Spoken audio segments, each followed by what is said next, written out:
সবাই আমল করবো তো ইনশাআল্লাহ। তাহলে 3 কুল 3 টাইমে দিনে মোট 14 বার এটা আমরা পড়বো। এখন পড়ার ক্ষেত্রে আবার একটা সমস্যা হলো, এই টাইপের আমলগুলো আমরা পড়ি খুব তাড়াহুড়া করে। যেমন সুবহানাল্লাহ 33 বার, আলহামদুলিল্লাহ 33 বার, 5 ওয়াক্ত নামাজের পরে আল্লাহু আকবার আছে না নাই?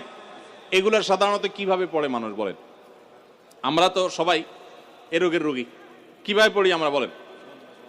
সুবহানাল্লাহ সুবহানাল্লাহ সুবহানাল্লাহ সুবহানাল্লাহ সুবহানাল্লাহ সুবহানাল্লাহ সুবহানাল্লাহ। আমি যদি এখন মেজো ভাইকে বলি, ভাই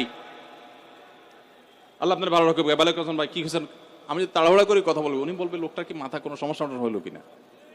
কারণ আমি একটা মানুষের সাথে যখন কথা বলবো, এমনকি ওনার প্রশংসা, সুবহানাল্লাহ মানে আল্লাহর পবিত্রতা বর্ণনা করা, এটা আলহামদুলিল্লাহ মানে আল্লাহর প্রশংসা করা। তো আপনি আল্লাহর প্রশংসা, আল্লাহর গুণকীর্তন করতে গিয়ে যদি বলেন যে উনি খুব ভালো মানুষ, উনি এটা করে, উনি সেটা করে, আমি তাড়াহুড়া করি, বলবে যে কি ব্যাপার ভাই, আপনারা কেউ দৌড়ায় নাকি? তো আপনি সুবহানাল্লাহ আলহামদুলিল্লাহ যদি তাড়াহুড়া করে পড়েন, তো এই সুবহানাল্লাহ আলহামদুলিল্লাহ যে মর্যাদা আপনার পাওয়ার কথা, তাড়াহুড়ার কারণে সেই মর্যাদা পাবেন না। মহব্বতের সাথে পড়বেন, অর্থ বুঝে, সুবহানাল্লাহ সুবহানাল্লাহ সুবহানাল্লাহ আলহামদুলিল্লাহ আলহামদুলিল্লাহ।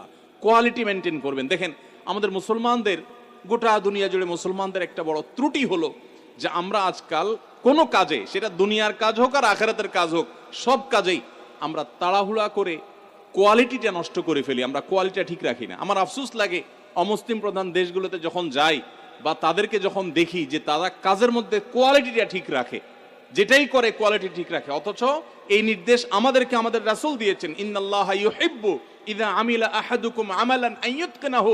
আল্লাহ পছন্দ করেন বান্দা যেই কোনো কাজ করুক, আমালান আই আমালিন, যেই কোনো কাজ করুক, সেটা দুনিয়ার কাজ হোক, সেটা আখিরাতের কাজ হোক, সুদৃঢ়ভাবে করবে, সুন্দরভাবে করবে, উত্তম রূপে করবে, এটা আল্লাহ তাআলা পছন্দ করেন। আর আজকাল আমাদের অবস্থা কি?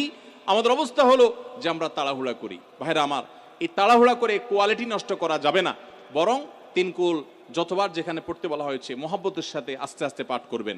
আল্লাহ আমাদের সবাইকে আমলের তৌফিক দান করবেন, আমিন।